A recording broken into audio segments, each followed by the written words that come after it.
ಅಲ್ ಕಣ್ಮಗ ನಿನ್ ತಂಗಿ ನೀಟೊಂದು ಓದಿಸ್ತಿದೀಯಲ್ಲ ಅವಳಿಗೆ ಎಂತ ಗಂಟತಿಯಪ್ಪ.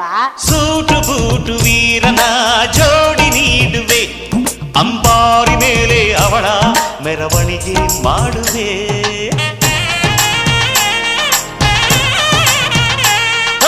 ತೆಂಗು ಬಾಳ ಚಪ್ಪರ ಊರ ಬೀದಿಗೆ, ಕಂಸಾಳೆ ಡೊಳ್ಳು ತಾಳ ಬೋಲಗವ ತರಿಸುವೆ. ಅವಳ ಪಾದ ಭೂಮಿಗೆ ಸೋಕದಂತೆ ಕಾಯುವೆ, ನಡೆವ ದಾರಿಗೆಲ್ಲವೂ ಹೂವ ರಾಶಿ ಚೆಲ್ಲುವೆ. ನಗೆ ಚೆಲ್ಲು ನನ್ನ ಬಂಗಾರಿಗೆ, ನನ್ನ ಸೆಮ್ಮಲ್ಲಿಗೆ ಬರ್ತಾಳಮ್ಮ, ನಮ್ಮೂರ ಜ್ಯೋತಿಯು ಅವಳೇ ನಮ್ಮ ಬಂಗಾರ.